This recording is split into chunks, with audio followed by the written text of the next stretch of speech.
ఆరంభంలో లెంట్ ఆరంభంలో 10వ దినం 10వ దినానికి వచ్చినటువంటి సహోదరులకి సహోదరులకి నా ప్రత్యేకమైన వందనాలు తెలియజేస్తూ ఉన్నాను. అవకాశం ఇచ్చినటువంటి దేవుని దాసులకి అసిస్టెంట్ పాస్టర్ గారికి ప్రత్యేకమైన వందనాలు తెలియజేస్తూ ఉన్నాను. 10 దినాలు సుమారు వాక్యం చేత మనం నడిపించబడుతూ ఉన్నాము, ఆదరించబడుతూ ఉన్నాము. ఇది 9వ దినం వరకు నిన్నటి వరకు మరి దేవుని దాసుల ద్వారా ఎన్నో మాటల ద్వారా మనం ఆదరించబడ్డాము. ఈ లెంట దినాలు అనేది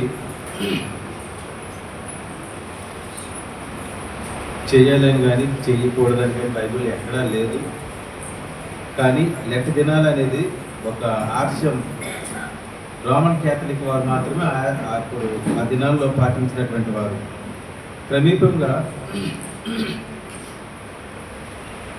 ప్రొటెస్టెంట్స్ ఇతర మందిరాలు ప్రతి ఒక్కరు దేవుని యందు ఆసక్తి కలిగినటువంటి ప్రతి ఒక్కరు కూడా ఆ విధంగా మరి ఈ యొక్క లెంట్ అనేది ఆచరిస్తే మంచిదని చెప్పి ఆ విధంగా ముందుకు వెళ్తూ ఉన్నారు. ఈ లెంట్ అనేది 40 దినాలు. ఈ 40 దినాలు అంటే మనం ప్రతి వారం మందిరానికి వస్తాము, వెళ్తూ ఉంటాము. కానీ 40 దినాలు కంటిన్యూగా రాలేము, మధ్య మధ్యలో గ్యాప్ ఉంటూ ఉంటుంది. అలాగా అంతమంది కూడా రాలేము. ఎంతమంది ఉద్యోగస్తులు ఉద్యోగం చేసినటువంటి వారు ఉన్నారు, వ్యాపారం చేసినటువంటి వారు ఉన్నారు. ఆ విధంగా వీలు పడదు. అయితే ఈ లెంట్ అనేది ప్రతి ఒక్కరికి మంచి అవకాశం. దేవుల్లో మంచిగా ఎదగాలని, దేవుని కొరకు ఆసక్తిగా జీవించాలని, వారి యొక్క జీవితాలు దేవునికి అర్పించుకోవాలని మరి ఉంటూ ఉంటారు చాలామంది. అందరూ ఉండరు, కానీ దేవుడు ఎవరినైతే ఏర్పరచుకుంటారో వారు మాత్రం ఆ విధమైనటువంటి ఆలోచనల చేత కొంతమంది వస్తూ ఉంటారు. ఈ లెంట్ అనేది 40 దినాలు ప్రత్యేకించి ప్రార్థన లేక ఉపవాస ప్రార్థన. ఈ లెంట్ దినాల్లో 4 ప్రాముఖ్యమైనటువంటి మనం చేసిన ఎడల ఈ లెంట్కి ఒక అర్థం అనేది ఉంటూ ఉంటుంది. ఈ లెంట్లో చేయవలసినటువంటిది మొదటగా ఉపవాస ప్రార్థన, రెండవదిగా చూస్తే పశ్చాత్తాపం. మరి యొక్క ప్రార్థన చేస్తూ ఉన్నాము. ఉపవాసం ద్వారా చేస్తున్నటువంటి ప్రార్థన ద్వారాగా ఎన్నో ఆశ్చర్య కార్యాలు మనం చూస్తూ ఉంటాము. అదేవిధంగా ప్రాయశ్చిత్తం పొందాలి ప్రతి ఒక్కరు. ప్రాయశ్చిత్తం పొందకపోతే దేవుడు మనతో మాట్లాడరు. దేనికి ప్రాయశ్చిత్తం పొందాలి? ప్రతి ఒక్కరము ఆదిలో వచ్చినటువంటి పాపము మనలో నుంచి జన్మత కర్మత పాపాలు కొనసాగిస్తూనే ఉంటూ ఉన్నాం. మనం ఇంట్లో నుంచి బయటికి బయలుదేరుతున్న సమయంలో ఆలోచన ద్వారా వస్తూ ఉంటూ ఉంటాయి. అయితే వీటిలన్నింటినీ ఈ 40 దినాలు మనం కడుక్కున్నటువంటి ద్వారాగా ప్రాయశ్చిత్తం పొందాలి. రెండవదిగా మరి మూడవదిగా చూస్తే త్యాగం చేయాలి. ఏంటి ఆ త్యాగం? మరి ముఖ్యంగా చూస్తే ఈ దినం ఈ యొక్క ప్రార్థన నడిపించుకున్నటువంటి కుటుంబం సుజాత ప్రదీప్ గారు కానీ, అదేవిధంగా మనం అందరం కూడా త్యాగం చేయాలి. ఉపవాస ప్రార్థన చేయాలి, పశ్చాత్తాపం పడాలి, ప్రార్థన చేయాలి. ఇది త్యాగం చేయాలి. ఆ త్యాగం ఏంటి? త్యాగం అంటే ఉపవాసం. ఒకరు సంఘంలో బాధలతో లేకపోతే మరి ఇబ్బందులతో బాధపడినట్లయితే మనం ఆ దినాన్న ఉపవాసం ఉండి ఈ దినం నేను ఆ యొక్క సహోదరుడు కానీ ఆ యొక్క కుటుంబం కానీ ఆ సమస్య నుంచి బయటకు వచ్చినంత వరకు నేను ఉపవాసంలో ఉంటాను అని ఒక త్యాగం చేయాలి. మంచి పనుల కొరకు త్యాగం చేయాలి. అదేవిధంగా మరి మంచి పనులు చేయాలి. ఈ 40 దినాల్లో చేస్తున్నటువంటి మనము, కొనసాగిస్తున్నటువంటి మనము మంచి పనులు తప్పనిసరిగా చేయవలసి ఉంటూ ఉంటుంది. ఈ 4 కలిపి చేస్తేనే ఈ ఉపవాసంకు లేకపోతే ఈ లెంట్ దినాలకు ఒక అర్థం అనేది ఏర్పడుతూ ఉంది. ఈ విధంగా చేస్తే మనకేంటి ఉపయోగము అనుకుంటూ ఉన్నారా? దేవునికి దగ్గరగా అవుతాము. ఇజ్రాయేల్ ప్రజలు పశ్చాత్తాపం చేత ప్రతి దినము, అంటే వారు పశ్చాత్తాపం చెందడానికి, వారికి ఎప్పుడైతే ఆహారం పొదుగా ఉన్నదో, వారు తాగడానికి ఎప్పుడైతే యొక్క నీరు కొరకు ఎదురు చూస్తూ ఉన్నారో అటువంటి సమయంలో ప్రతిసారి సేవకుని పట్ల సనుకునేటువంటి వారుగా ఉన్నారు. అయితే మరి మోసే ఆ విధంగా ఉన్నప్పుడు మరి ఇప్పుడున్నటువంటి ఈ యొక్క ప్రజలు లేకపోతే విశ్వాసులు ప్రతి ఒక్కరూ మరి ఆ విధంగా మనకు కావాల్సినటువంటి అవసరాలు తీరకపోతే మనం ఏ విధంగా సనుక్కుంటూ ఉంటామంటే ఎంత ప్రార్థన చేసినా మనకు కార్యం జరగటం లేదు, అనేక విధాలుగా బాధపడుతూ ఉంటాం. కానీ అక్కడ దేవుడు అంటూ ఉన్నాడు, మన పాపాలు మొదటగా ఒప్పుకోవాలి. ఈ 40 దినాల్లో మనలో ఒక క్రీస్తు యొక్క స్వారూప్యంలోనికి మనం నడిపించబడాలి. 40 దినాలు వస్తూ ఉన్నాం, వెళ్తూ ఉన్నాం. మనలో ఎవరిలోనైనా అంటే మనల్ని మనం ప్రశ్నించుకోవాలి. మొదటిగా మనం రక్షింపబడినప్పుడు ఎంతో ఆసక్తి ఉంటూ ఉంటుంది. ఆ ఆసక్తి ద్వారాగా ఎన్నో పనులు చేయాలి దేవుని కొరకు. ఏ విధమైనటువంటి సమస్య అంటే దేవుని కొరకు ఎంత దూరమైనా వెళ్తాము, ఎంత టైం అయినా పర్వాలేదని అనుకుంటాము. క్రమీపంగా ఆ భక్తి ఏమవుతూ ఉంటుందంటే రోజు ఎత్తినటువంటి భక్తే కదని చెప్పి నిర్లక్ష్యంగా వెళ్ళిపోతూ ఉంటాం.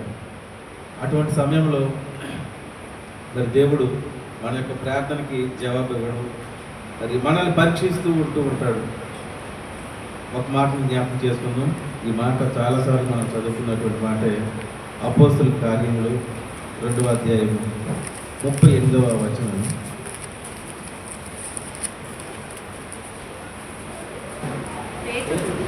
మీరు మారు మనసు పొంది పాపక్షమాపణ నిమిత్తము ప్రతివాడు యేసుక్రీస్తు నామమున బాప్తిసం పొందుడి, అప్పుడు మీరు పరిశుద్ధాత్మను వరము పొందుడు. పేతురు గారు అప్పుడు సెలవిస్తున్నటువంటి మాట, పెంతెకోస్తు దినాల్లో పేతురు గారు బలముగా ఆయన వాక్యాన్ని ప్రకటిస్తున్నటువంటి సమయంలో వాక్యాన్ని ప్రకటిస్తూ ఉన్నారు. అంతకుముందు యేసుక్రీస్తు ప్రభువారు ప్రకటించారు.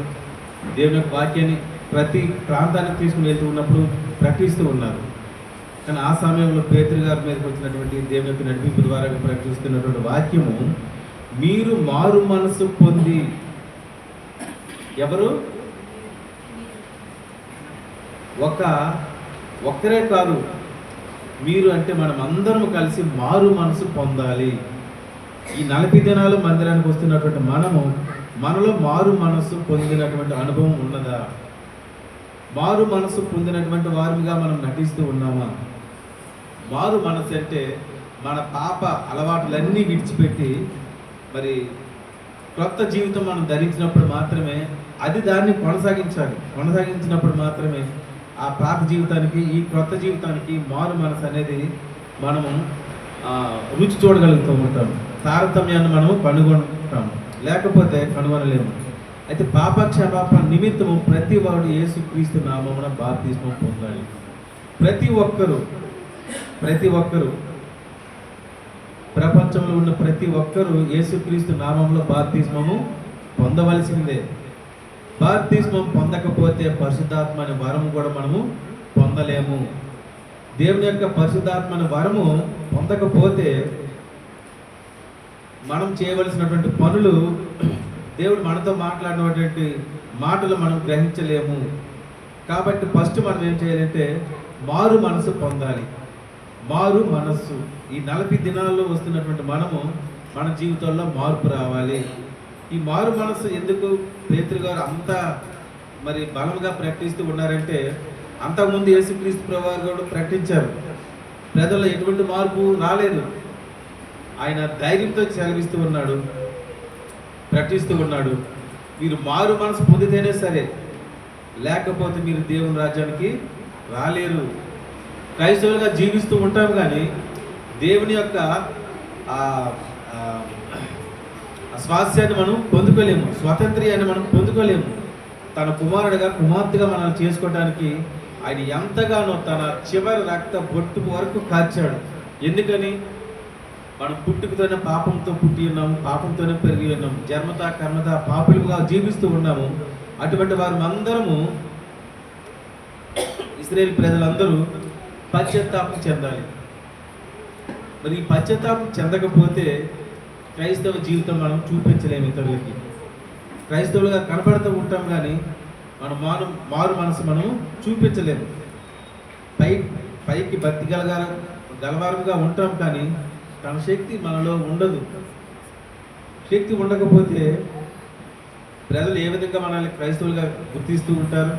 రానున్న దినాల్లో దేవుని యొక్క వాక్యాన్ని ప్రకటించడం చాలా చాలా మరి చట్టాలు తీసుకుని వస్తూ ఉన్నారు. చేతుల్లో బైబిల్ కనపడకూడదని ఆల్రెడీ మరి ఎన్నో రాష్ట్రాల్లో అటువంటి చట్టాలు తీసుకొని వచ్చి ఉన్నారు. మరి మన జీవితాల్లో చూస్తే మరి ఇటువంటి చట్టం రాక మునిపే మార్పు చెందాలి. మనం వాక్యం ప్రకటించక్కర్లేదు.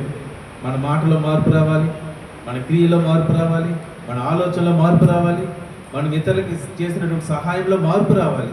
లోపల ఒకటి బయటకు ఒకటి ఉండి ఆ విధంగా చేసినట్లయితే మనము మారు మనసు పొందినటువంటి వారుగా ఉండలేము. మార్పు చెందాలి. అయితే మరి పేతురు గారు అంటూ ఉన్నారు, మీరు మారు మనసు పొంది, మారు మనసు ప్రతి ఒక్కరికి ఎంతో అవసరము.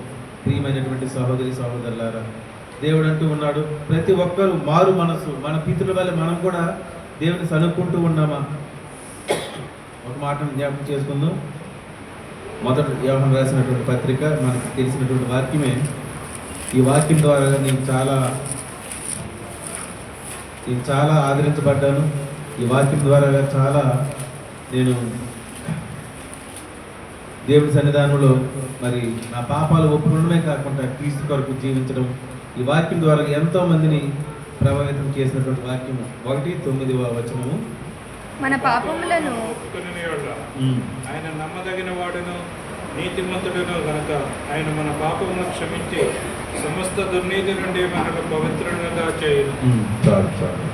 మరి ఇక్కడ చూస్తే మన పాపములను మనము ఒప్పుకొని ఎడల.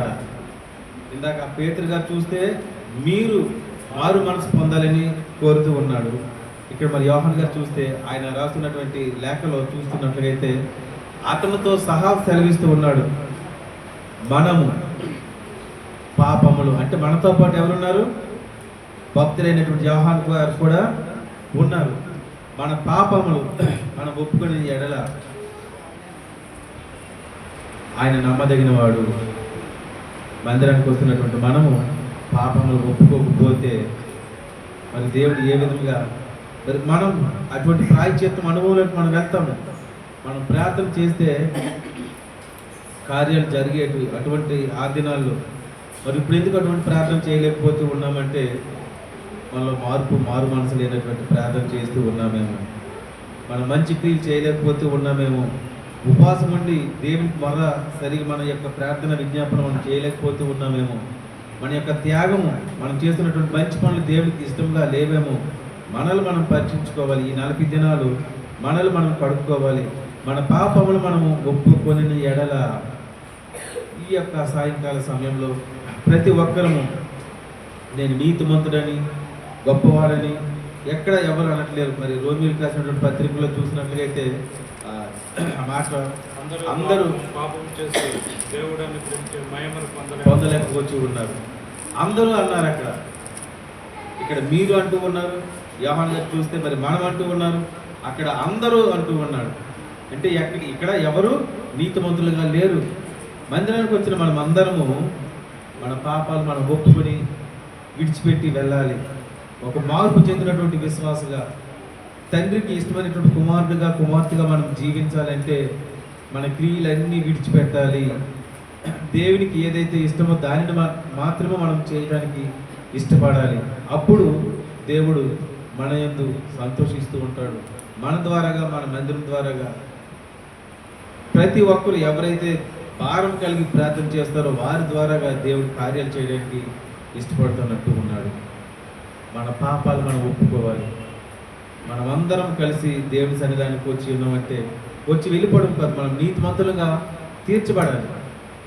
ఎంతోమంది ఈ మాటలు చెప్తూ ఉన్నారు కానీ వింటూ ఉన్నాం, కానీ మన జీవితాల్లో మార్పు ఉంటూ ఉందా? మనల్ని మనం పరీక్షించుకుంటూ ఉన్నామా? అక్కడే ఉన్నది 2వ అధ్యాయంలో 1వ మాట 1వ వచనం, నా చిన్నపిల్లలారా మీరు పాపం చేయకుండాటకై ఈ సంగతులను మీకు వ్రాయిస్తున్నాను. ఎవడైనా పాపం చేస్తున్న నీతిమంతుడైన యేసుక్రీస్తు అని ఉత్తరవాది తండ్రి యొద్ద మనకున్నాడు. ఇక్కడ చూసినట్టుగైతే నా చిన్న పిల్లలారా, ప్రతి ఒక్కరిని మన సృష్టికర్త అయినటువంటి తండ్రి నా చిన్న పిల్లలారా. ఎప్పుడైతే రక్షింపబడ్డామో అప్పటి నుంచి మనల్ని దేవుడు పిలుస్తున్నటువంటి మాట నా చిన్న పిల్లలారా మీరు పాపం చేయకుండాటకై ఈ సంగతులు మీకు తెలియజేస్తూ ఉన్నానని చెప్పి రాస్తున్నటువంటి ఆ మాటల్లో మనం జ్ఞాపకం చేసుకున్నట్లయితే, మనము మన యొక్క ప్రవర్తన మారకపోతే, ఇంకా పాప జీవితం మనం కొనసాగించినట్లయితే, మరి మన పక్షంగా దేవుని తండ్రి వద్ద కుమారుడి ఉత్తరవాదిగా ఏ విధంగా అయితే మొరపెడుతూ ఉన్నాడో, ఆ విధంగా మనం చేస్తున్నటువంటి పాపములకు కూడా ఆయన ఒకనొక దినాన్న తీర్పు ఇవ్వడానికి కూడా ఉత్తరవాదిగా ఉంటూ ఉన్నాడు. మనల్ని మనం పరీక్షించుకొని ఇక్కడ ఉంటున్నటువంటి ఈ లోకంలో ఈ 60-70 సంవత్సరాలు జీవించినటువంటి జీవితంలో అధిక బలం ఉంటే 80 సంవత్సరాలు మనం విడిచిపెట్టి కొత్త జీవితాన్ని ధరించాలి, నూతన స్వభావం మనం ధరించుకోవాలి. అప్పుడు మాత్రమే దేవునికి ఇష్టలుగా మనం జీవిస్తూ ఉంటాము. లూకాసు వార్త 11వ అధ్యాయము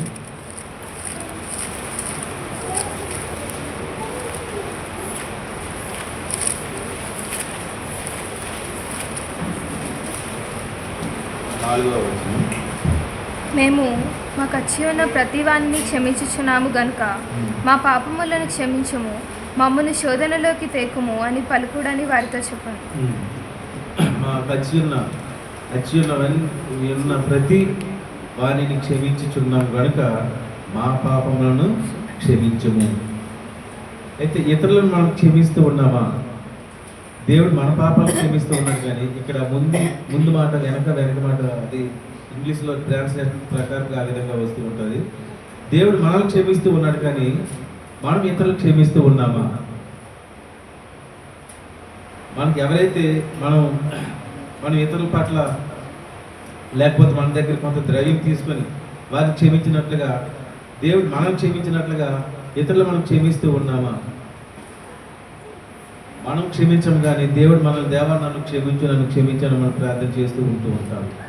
కానీ దేవుడు అంటూ ఉన్నాడు, ఇక్కడే నీ సహోదరాన్ని నువ్వు క్షమించినట్లుగైతే దేవుడు మనల్ని క్షమిస్తామని ఆయన సెలవిస్తూ ఉన్నాడు. ఇక్కడే మన యొక్క పాపములకు, మనం చేసినటువంటి తప్పిదాలకు ఇక్కడే సమాధానం, జవాబులు అన్నీ ఇక్కడే దొరుకుతూ ఉన్నాయి. కానీ మనం ఏం చేస్తూ ఉంటామంటే, దేవుడు నన్ను క్షమిస్తే చాలు, కానీ నేను ఇతరులు మాత్రం క్షమించను, ఆ సహోదరుని కానీ క్షమించను, ఆ సహోదరుని క్షమించను అని చెప్పి మనం ఎన్నో మార్లు మనం ఆ విధంగా అనుకుంటూ ఉంటాం. కానీ దేవుడు అంటున్నటువంటి మాట, నేను మీకు వచ్చి ఉన్న ప్రతి వారిని క్షమించుచున్నాను కనుక మా పాపములను క్షమించును. మన పాపాలు క్షమించబడి ఉండాలంటే ఇతరులు మనం క్షమించాలి. క్షమాగుణము ఈ 40 దినాల్లో మనము పొందుకోవాలి. ఇతరుల పట్ల మనల్ని మనం ప్రేమించుకున్నట్లుగా ఇతరులు మనం ప్రేమించాలని ఆయన కోరుకుంటూ ఉన్నాడు. మత్తయి సువార్త 9వ అధ్యాయం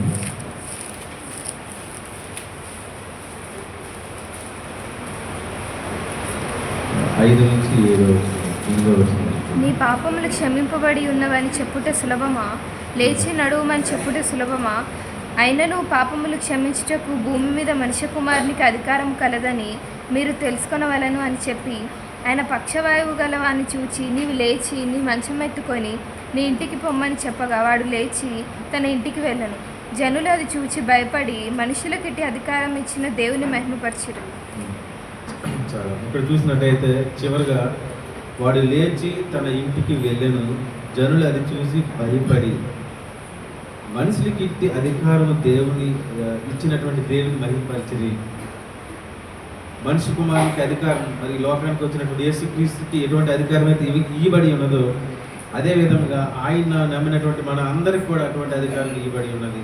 అక్కడ చూసినట్లయితే మరి పాపాలు క్షమించబడి ఉన్నవని చెప్పుట సులభమా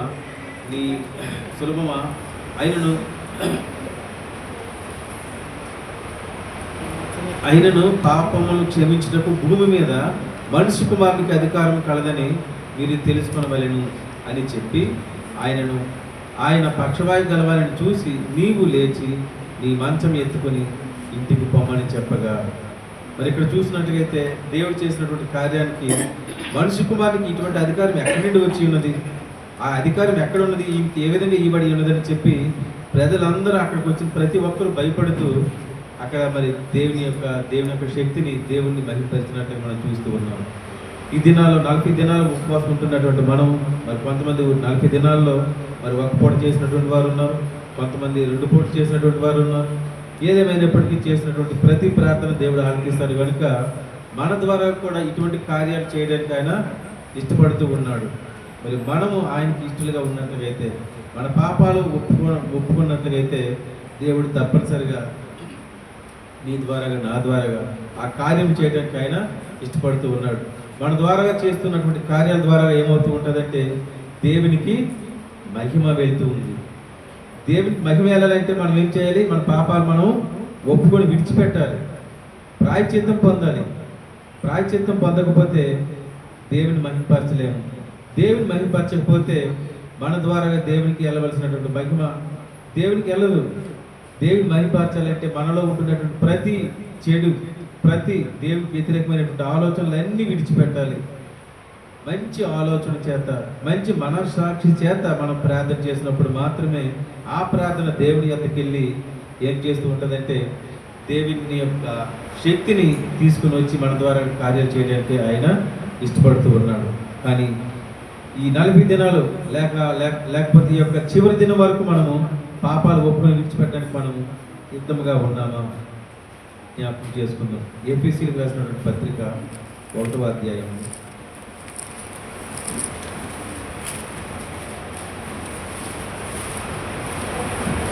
7వ వచనం. దేవుని కృపా మహాదైశ్వర్యమును బట్టి ఆ ప్రియుని యందు ఆయన రక్తము వలన మనకు విమోచనము అనగా మన అపరాధములకు క్షమాపణ మనకు కలిగి ఉన్నది. చాలు. ఇక్కడ దేవుని కృప మహదైశ్వర్యం బట్టి ఆ ప్రియుని యందు ఆయన రక్తం వలన మనకు విమోచనము.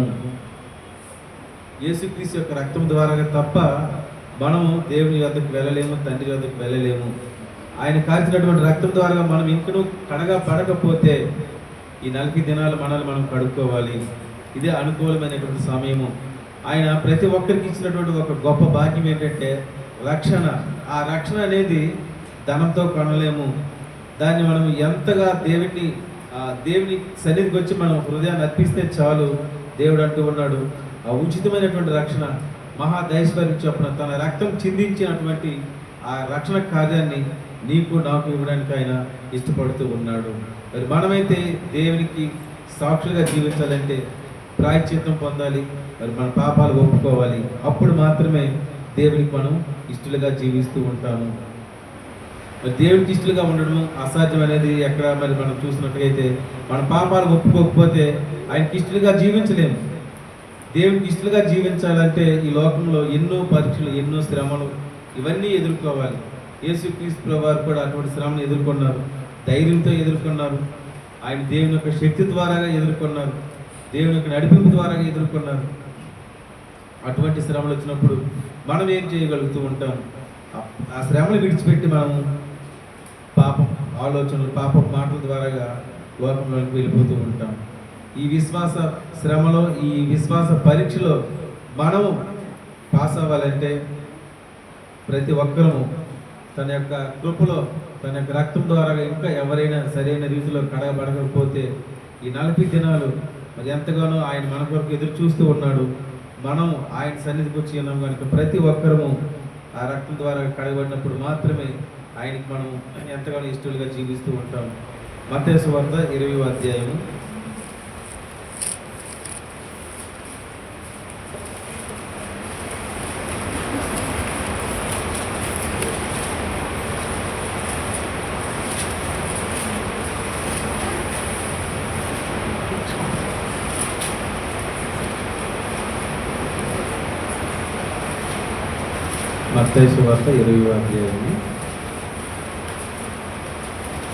28వ వచనం.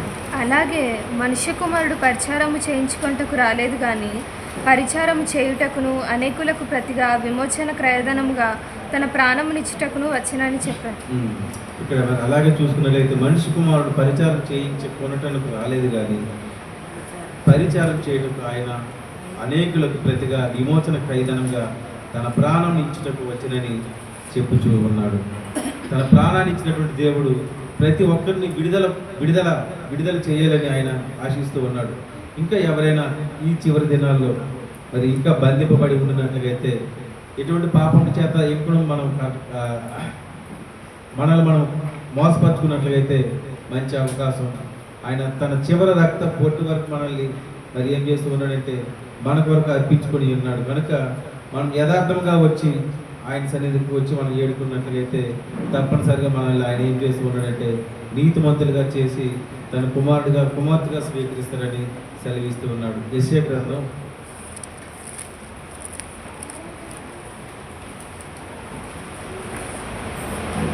55వ అధ్యాయం 7వ వచనం. భక్తిహీనులు తమ మార్గమును విడవవలెను, దుష్టులు తమ తలంపులను మానవలెను.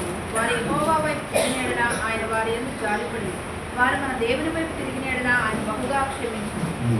ఇక్కడ భక్తిహీనులు తమ మార్గమును విడవలను, దుష్టులు తమ తలంపులను మానవలను. ఈ 40 దినాలు చూసుకున్నట్టయితే మనలో ఎక్కడైతే భక్తి లోపిస్తూ ఉందో, మరి మనం భక్తి పరులుగా మనం కనిపిస్తూ ఉన్నామేమో, మనల్ని మనం మోసగించుకుంటూ ఉన్నామేమో. మరి భక్తిహీనులకు తమ మార్గము విడవలనని, దుష్టులు తమ తలంపులు మానవలనని వారు యెహోవా వైపు తిరిగిన యెడల ఆయన వారి యందు జాలిపడును. ఈ రాత్రికాల సమయంలో మనం పాపాలు కప్పుకున్నట్లయితే దేవుడు మన యందు జాలిపడడు. ఆయన సెలవిస్తున్నటువంటి ఒక మాట ఏంటంటే, మనం యెహోవా వైపు తిరిగిన యెడల, మనం పాపానికి ప్రాయశ్చిత్తం పొందినప్పుడు, మన పాపాలు ఒప్పుకున్నప్పుడు మాత్రమే దేవుడు మన యందు జాలి పడటానికి ఆయన ఇష్టపడుతున్నట్టు ఉన్నాడు. దేవుని యొక్క దయ, దేవుని యొక్క జాలి మన యందు రావాలంటే మనం ప్రతి పాపాన్ని ఒప్పుకోవాలి. పాపం ఒప్పుకోకపోతే ఆయన యొక్క దయను మనము పొందుకోలేము. వారు మన దేవుని వైపు తిరిగి అట్లా ఆయన బహుగా క్షమించును. ఎంతగా క్షమిస్తూ ఉంటాడంటే బహుగా క్షమించడానికి, కొంచెం కాదు. మన జన్మత కర్మత అంటే పుట్టినప్పటి నుంచి ఇంతవరకు చేసినటువంటి ప్రతి పాపాన్ని క్షమించడానికి ఆయన సిద్ధంగా ఉన్నాడు. మరి ఒప్పుకోవడానికి మనల్ని మనము సిద్ధపరచుకోవాలని దేవుడు కోరుకుంటూ ఉన్నాడు. ఇంకా బాప్తిస్మం అనుభవంలోకి రానటువంటి వారు అసలు ఈ 40 దినాలు ఎవరి కొరకు అంటే ఒక సేవకులు చెప్తూ ఉన్నారు, సంవత్సరానికి ఒకసారి వచ్చినటువంటి వారి కొరకు, ఇంకా రక్షణ పొందలేనటువంటి వారి కొరకు, ఇంకా వేషధారణ జీవితం జీవిస్తున్నటువంటి వారి కొరకు ఈ 40 దినాలు భక్తిని కొనసాగిస్తున్నటువంటి మనమందరం వారి కొరకు ప్రార్థన చేయాలని, వారిని రక్షణలోనికి నడిపించాలని ఆ యొక్క సేవకులు చెప్తూ ఉన్నారు. బాప్తిస్మంకి దూరంగా ఉంటున్నటువంటి వారి కొరకు, ఇంకా తమను తామే మోసపరుచుకొని భక్తిహీనులుగా జీవిస్తున్నటువంటి వారి కొరకు రోధించి ప్రార్థన చేయాలని ఆయన కోరుకుంటూ ఉన్నాడు. అప్పుడు మాత్రమే యెహోవా వారి వైపు తిరుగుతానని సెలవిస్తూ ఉన్నాడు. వారి యందు జాలి పడతామని అంటూ ఉన్నాడు. ఈ రాత్రికాల సమయంలో ఈ 40 దినాలు దేవుని యొక్క జాలి మనం పొందుకోవాలంటే మన జీవితంలో తప్పిదాలు ఉండకూడదు, మోసపూరితమైనటువంటి మాటలు ఉండకూడదు, అబద్ధమైనటువంటి మాటలు ఉండకూడదు, వేషధారణ భక్తి ఉండకూడదు. అవి మనలో ఉండినట్లయితే దేవుని యొక్క దయను మనము పొందుకోలేము. వారు మన దేవుని వైపు తిరిగిన యెడల ఆయన బహుగా క్షమిస్తామని సెలవిస్తూ ఉన్నాడు. మనం ఎటువంటి తప్పిదములు చేసినప్పటికీ కూడా మన తప్పు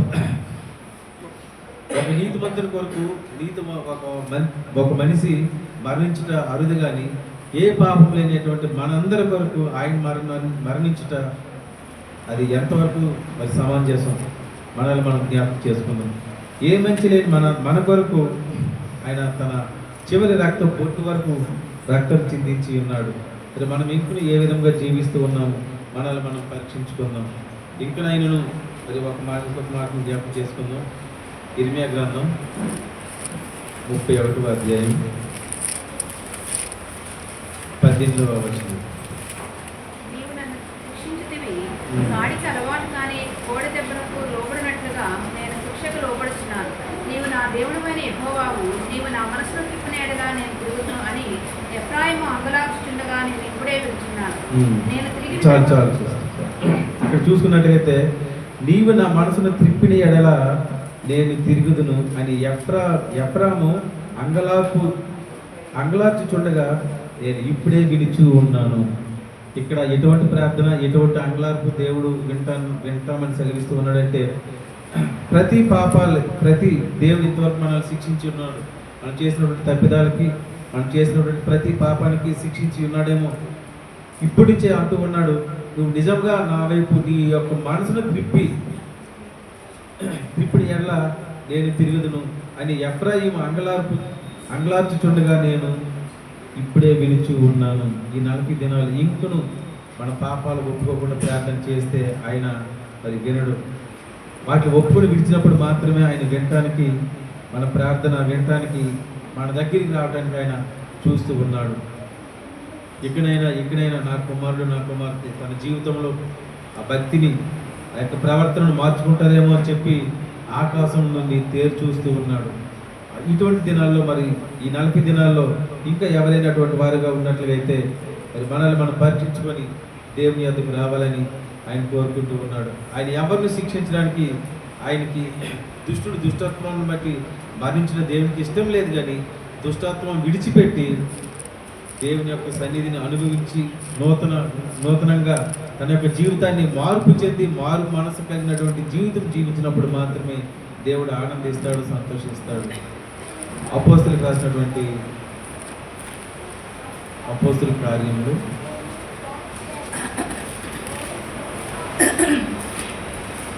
5వ అధ్యాయం 31వ వచనం. ఇశ్రాయేలునకు మారు మనస్సును పాపక్షమాపణను దయచేయుటకై దేవుడు ఆయనను అధిపతినిగాను రక్షకునిగాను తన దక్షిణ హస్త బలము చేత హెచ్చించి ఉన్నాడు. ఇక్కడ ఇశ్రాయేలునకు మారు మనసు పాపక్షమాపణను దయచేయుటకై దేవుడు ఆయనను అధిపతినిగాను రక్షకునిగాను తన దక్షిణాస్త బలము చేత హెచ్చించి ఉన్నాడు. ఆయన రక్షణ ఇవ్వడానికి సిద్ధంగా ఉన్నాడు. ఇశ్రాయేలు ప్రజలందరూ మార్పు చెందాలి, పాప క్షమాపణ నిమిత్తము మరి దేవుడు ఆయన అధిపతిగా నియమించి ఉన్నాడు. ప్రతి ఒక్కరూ మార్పు చెందాలి. మార్పు చెందకపోతే దేవుడు మరి మన పట్ల, మన విశ్వాస జీవితం పట్ల, మన క్రైస్తవ జీవితం పట్ల, మన భక్తి జీవితం పట్ల ఆయన సంతోషించడు.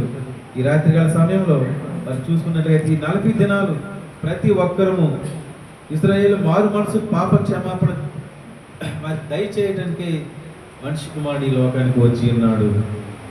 ఇప్పుడు మనం తప్పిదాలు చేసి మనం మరి మనల్ని మనం మోసగించుకోకుండా దేవుడి కొరకు చూసినట్లయితే ఆయన మరి ఎంతగానో మరి తన దయని మన మీద ఉంచుతామని సెలవిస్తూ ఉన్నాడు. అపోస్తల కార్యములు 17:30వ వచనం. ఆ అజ్ఞాన కాలములను దేవుడు చూసి చూడనట్టుగా ఉండెను. ఇప్పుడైతే అంతటను అందరూ మారు మనసు పొందవాలని మనుషులకు ఆజ్ఞాపించుచున్నాడు. ఒకానొక దినాన్న చివరి దినాల్లో చూసినట్టుగైతే ఇంకా సమయం ఉందిలే, ఈ వారం కాకపోతే నెక్స్ట్ వారం, ఈ సంవత్సరం కాకపోతే నెక్స్ట్ ఇయర్ అని చెప్పి మనం పొడిగించుకుంటూ వెళ్ళిచుండినట్లుగైతే దేవుడు మరి ఆ దినాల్లో చూసినట్లుగైతే దేవుడు చూస్తూ ఉన్నాడు, కానీ వారి యొక్క పాపం నిమిత్తం వారిని శిక్షించలేదు. పాత నిబంధన కాలంలో మరి ఎంతో దీనంగా మరి వారు చేసినటువంటి తప్పిదాల కొరకు దేవుడు శిక్షించలేదు. కానీ మరి ఇప్పుడైతే అంటూ ఉన్నాడు, ఇప్పుడైతే అంతటను అందరూ మారు మనసు పొందవాలని మనుషులకు ఆజ్ఞాపించుచున్నాడు. అంతటను అందరూ మారు మనసు, ప్రతి ఒక్కరికి మారు మనసు. మరి యోహాను గారు చెప్తూ ఉన్నారు, మనం అందరము మారు మనసు పొందాలని. పేతురు గారు సెలవిస్తూ ఉన్నాడు, మీరందరూ మారు మనసు పొందాలని. ప్రతి ఒక్కరు మీరందరూ పాప క్షమాపణ నిమిత్తం మన పాపాలు ఒప్పుకోవాలి, మార్పు చెందాలి, మారు మనసు పొందాలి. మరి ఒకనొక సమయాన్ని దేవుని విడిచిపెట్టాడు, కానీ ఇప్పుడైతే విడిచిపెట్టాడు. మరి మనుషులందరికీ ఆజ్ఞాపిస్తూ ఉన్నాడు ఏంటంటే అంతటను అందరూ మారు మనసు పొందాలని మనుషులకు ఆజ్ఞాపిస్తూ ఉన్నాడు. ప్రతి ఒక్కరు మనుషులందరి కొరకు అందరికీ ఆజ్ఞాపిస్తున్నటువంటి మాట ఏంటంటే మారు మనసును పొందిన ప్రతి ఒక్కరూ మనసుకు తగినటువంటి ఫలాలు మనం ఫలించాలి. రాత్రి సేవకులు చెప్పినట్లుగా మరి ఫలాలు ఎక్కడ ఉన్నాయి? ద్రాక్షావల్లి నేను తీగలు మీరంతా. అంటే మన యందు ఫలాలు ఫలించట్లేదంటే ఒక విశ్వాస కానీ, ఒక సహోదరుడు కానీ, ఒక సహోదరులు కానీ దేవుని యొక్క వాక్యాన్ని, తన యొక్క సాక్ష్యాన్ని ప్రకటించినప్పుడు వారు మార్పు చెందలేదంటే ఇంకను మనం ఫలించట్లేదు. మనం ఎక్కడెక్కడైతే ఈ యొక్క వాక్యాన్ని తీసుకుని వెళ్ళి విత్తుతూ ఉన్నాము, ఎక్కడెక్కడైతే మన యొక్క సాక్ష్యాన్ని చూపిస్తూ ఉన్నాము, ఆ సమయాల్లో మరి చూసినట్టయితే వారు రక్షింపబడకపోతే మనం ఇంకా మారు మనసు తగినటువంటి ఫలాలు మనము చూడలేకపోతూ ఉన్నాము. మనం విత్తనాలు వేస్తూ ఉన్నాము, కానీ ఆ పంటను మనం చూడలేకపోతూ ఉన్నాము. అయ్యో ఒక వ్యక్తి కొరకు మార్పు చెందాలని మరి ఎంతగానో దేవుడు మరి ఆ యొక్క భారం చేత వారు చెప్పినట్లయితే తప్పనిసరిగా వారు మార్పు చెందుతారు. అటువంటి భక్తిని కొనసాగించాలని దేవుడు కోరుకుంటూ ఉన్నాడు. ఇంకొక మాట చెప్పి నేను ముగిస్తాను. తిమోతికి రాసినటువంటి మొదటి పత్రిక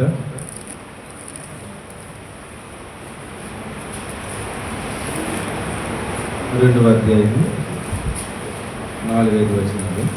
ఆయన మనుషులందరూ రక్షణ పొంది సత్యంను గూర్చిన అనుభవ జ్ఞానము గలవారై ఉండవలెనని నిశ్చయించుచున్నాడు. దేవుడు ఒక్కడే, దేవునికి నరునకును మధ్యవర్తియు ఒక్కడే, ఆయన క్రీస్తు యేసను నరుడు. చాలా చాలా ఇక్కడ చూసుకున్నట్లయితే మనల్ని ప్రతి మానవుని తండ్రి వద్దకు తీసుకుని వెళ్ళాలని యేసుక్రీస్తు వారు వచ్చి తన యొక్క రక్తాన్ని చిందించి మారు మనసు మీరు పొందితేనే సరే, లేకపోతే దేవుడు మరి మీ యొక్క దుష్టత్వాన్ని బట్టి మీరు శిక్షకి మీరు గురి కాకుండానట్లుగా మరి అనేక మార్లు దేవుని యొక్క వాక్యం ప్రకటించబడుతూ ఉన్నది కనుక మరి ఆ వాక్యాన్ని ఎవరు మరి తీసుకున్నట్లేదు సరిగా వారి జీవితంలోనికి దాన్ని ఇష్టంగా వారు వారి యొక్క జీవితంలోనికి రానివ్వటం లేదు. వింటూ ఉన్నారు కానీ వాక్యాన్ని వెంటనే విడిచిపెడుతూ ఉన్నారు. మరి దేవుడు ఒకనొక దగ్గర ప్రవక్త ద్వారా మాట్లాడుతున్నాడు మాటలు, యెహోవా మాట్లాడుతున్నాడు, ఆకాశం ఆలకించము, భూమి చెవియెక్కుము, నేను పిల్లలను పెంచి గొప్పవారిగా చేసి వారు నా మీద తిరగబడి ఉన్నారు. దేనికి తిరగబడి ఉన్నారు? మనం మార్పు చెందకపోతే తిరగబడుతూ ఉన్నాము. ఒకనొకప్పుడు మనం రక్షింపబడలేదు. రక్షింపబడినటువంటి మనము మార్పు చెందకపోతే మనం ఎవరికి తిరగబడుతూ ఉన్నాము?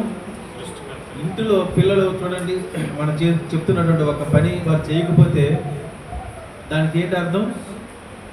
తల్లిదండ్రుల మీద వారు తిరగబడుతున్నట్లే.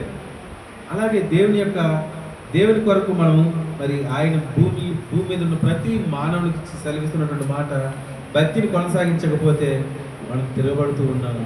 మన విశ్వాసం ఎక్కడ ఉంది? మనం ఏ విధంగా క్రైస్తవ జీవితాన్ని ఈ లోకంలో మనం కొనసాగిస్తూ ఉన్నాము? మనల్ని మనం పరీక్షించుకొని ఈ 40 దినాలు ఒక మంచి తపస్సుగా మనం వచ్చి దేవుని సన్నిధానంలో ఒక మార్పు చెందాలి. మరి ఒకనొక దినాల్లో చూస్తే ఒక విశ్వాసుల ద్వారాగా వారి యొక్క ముఖంలో దేవుని యొక్క సన్నిధి ఏ విధంగా చూస్తూ ఉంటామంటే, వారి ముఖంలో, వారి యొక్క ప్రవర్తనలో, వారి యొక్క మాటలో, వారి యొక్క బుద్ధిలో, ఆలోచనలో ఎక్కడ చూసిన దేవుని యొక్క వాక్య ప్రకారంగా వెళ్తూ ఉంటారు. వారి జీవితంలో వారి యొక్క ముఖం చూస్తే దేవుని యొక్క సన్నిధి వారిలో మనం చూడగలుగుతాము. ఎంతోమంది జీవితాల్లో ఆ విధంగా ఉంటూ ఉంటాయి. కానీ చాలామంది మార్చబడదు. ఎంతోమంది ఇంకా మారవలసి ఉన్నది. అందుకే ఇశ్రాయేలు అందరూ పాప క్షమాపణ నిమిత్తము మారు మనసు పొందాలని దేవుడు 10 సార్లు రాస్తూ ఉన్నాడు. ఆ విధంగా మనం మార్పు చెంది మన యొక్క జీవితాన్ని మారు మనసు తగిన రీతిలో మనం జీవించినట్లయితే దేవుడి మన యందు దయించి తన దయను మన మీద ఉంచి నడిపిస్తాడు. తన రాజ్యాన్ని నడిపిస్తూ ఉంటాడు. దేవుడి మాట దీవించిన గాక.